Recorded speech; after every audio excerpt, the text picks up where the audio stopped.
RSS ban, RSS वरती बंदी घालण्याचा धूर आज पूर्ण देशामधून का उठत आहे? एका बाजूला कर्नाटकने ऑलरेडी RSS वरती बंदी घातलेली आहे.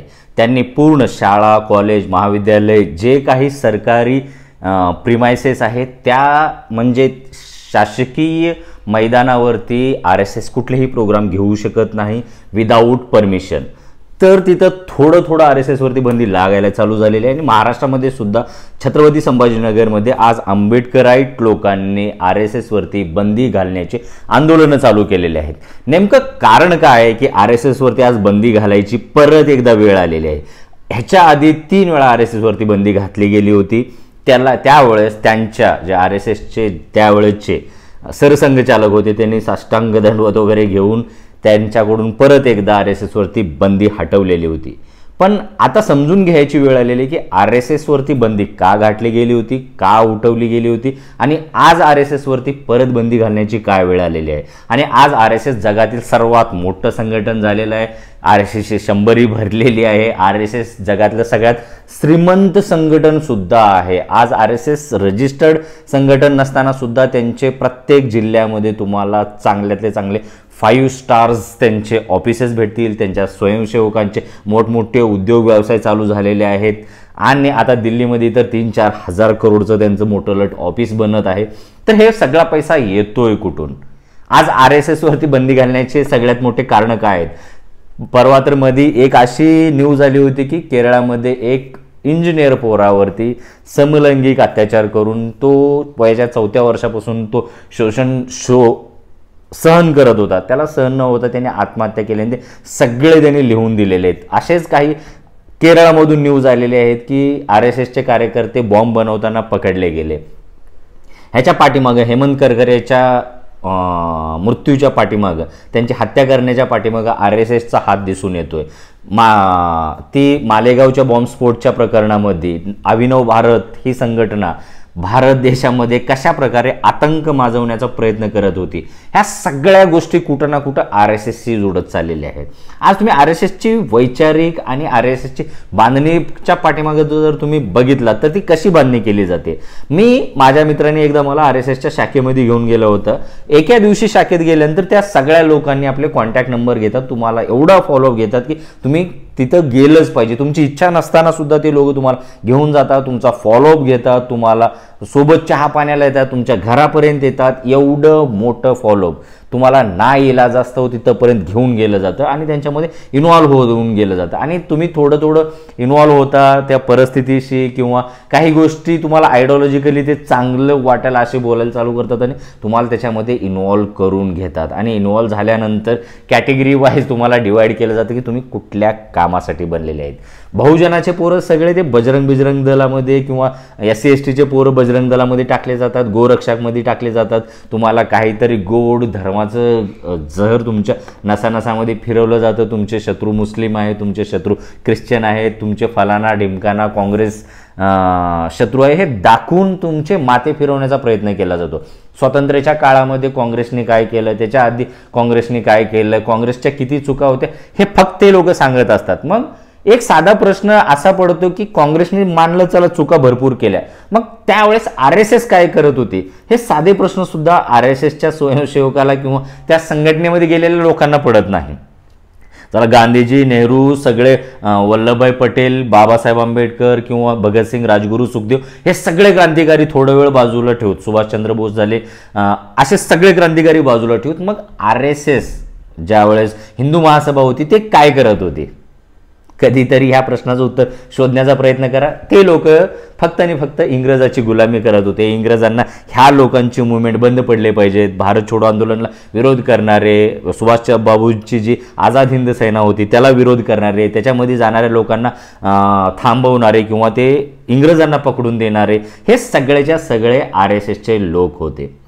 सगळ्यात महत्त्वाचं की ह्या लोकांनी एवढा विरोध करून सुद्धा आज हे लोक तुम्हाला जे लोक क्रांतिकारी होते, जे या लोकांनी भारत स्वतंत्र मिळवून देण्यासाठी आयुष्य वाहिलं, जेलमध्ये गेले.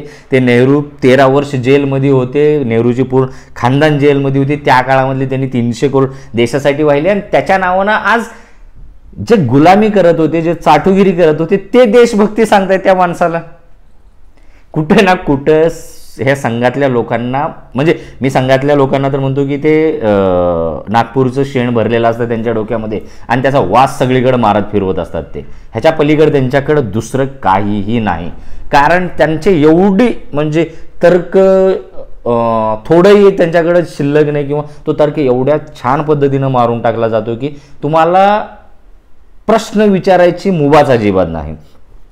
माझे काही RSSचे किंवा भाजपचे चांगले कार्यकर्ते पदाधिकारी मित्र आहेत, ते त्यांचं म्हणजे जे प्रोपॅगेंडा आहे फक्त ते व्हॉट्सअपवरती जे सकाळ सकाळी मेसेज येतात तेच तेवढं सांगत असतात. पण त्यांना एक क्रॉस क्वेश्चन केला किंवा भाजपातल्या कुठल्या गोष्टी चुकीच्या असल्या तरी ते मान्य करू शकत नाहीत. कारण त्यांच्याकडे तर्कबुद्धी अजिबात ठेवलेली नाही, सहनशक्ती अजिबात ठेवलेली नाही. त्यांना फक्त आणि फक्त रोबोट बनवून ठेवलेलं आहे RSSने. आणि हे चलते फिरते बॉम्ब्स आहेत. RSS ही समलैंगिक आणि आतंकवादी संघटन आहे, अंडरलाईन करून सांगतो. आणि हे बंद करणं देशासाठी खूप गरजेचे आहे. कारण ह्या देशाला मनुवाद हा एक HIV एड्स सारखा व्हायरस लागलेला आहे गेल्या 2000 वर्षापासून. ह्या देशाला उबदारी न येऊन देण्याचं सगळ्यात मोठं जर कुठलं कारण असेल तर ते हे RSS किंवा मनुवादी विचारसरणी आहे. गेल्या 2000 वर्षापासून किंवा 2000 वर्षाच्या आधी भारत एक जगाच्या पाठीवर चांगली GDP असलेला देश होता.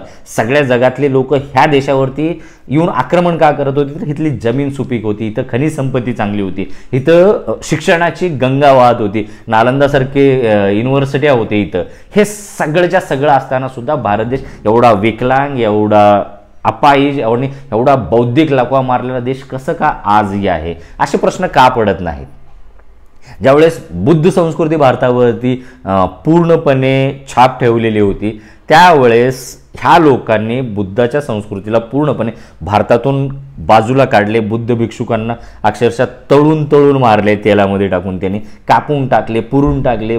आज भारतातले 90% जेवढे मंदिर आहे ते मस्जिदीच्या खाली तुम्ही मंदिर शोधत बसता, त्याच मंदिराच्या खाली बुद्ध विहार भेटतील तुम्हाला. भारताची खरी संस्कृती बुद्धापासून चालू झालेली आहे. हे मनुवादी लोकांनी फक्त आणि फक्त त्याचे चेहरे बदललेले आहेत, त्यांना कपडे घातलेले आहेत, त्यांच्या फक्त आणि फक्त विद्रुपीकरण केलेलं आहे त्या मंदिराचे, त्या मूर्त्यांचे, आणि तुम्हाला वेगवेगळ्या देवाच्या जाळ्यामध्ये अडकवून टाकलेले आहे. आज फक्त आणि फक्त तुमच्या संस्कृतीचं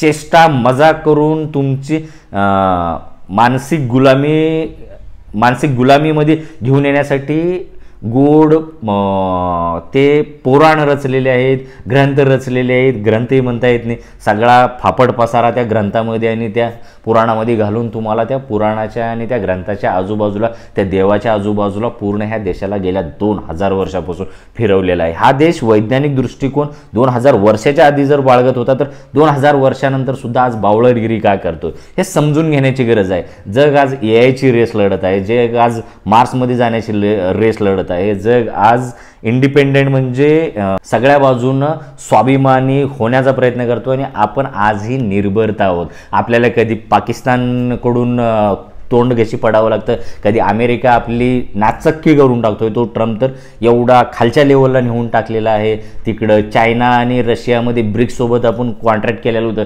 तिथं आपण टिकू शकणार कारण आपलं अस्तित्व आज सगळीकडून ढळमळत चाललेलं आहे. कारण हे आज देश RSS सारख्या नीच, नालायक आणि आतंकवादी संघटनेच्या हातामध्ये अडकलेला आहे. ह्यांचं कोई दीन, धर्म किंवा ह्यांना कुठलीच आयडिओलॉजीशी देणे घेणे नाही, ह्यांना कुठले रिस्पेक्ट नाही, सेल्फ रिस्पेक्ट नाही, काय नाही. हे ताकदवान लोकांच्या पुढं नतमस्तक होतात आणि गरिबावरती हात उचलतात. जे ताकद ज्यांच्याकडे नाही त्यांच्यावरती ताकद गाजवण्याचा प्रयत्न करतात.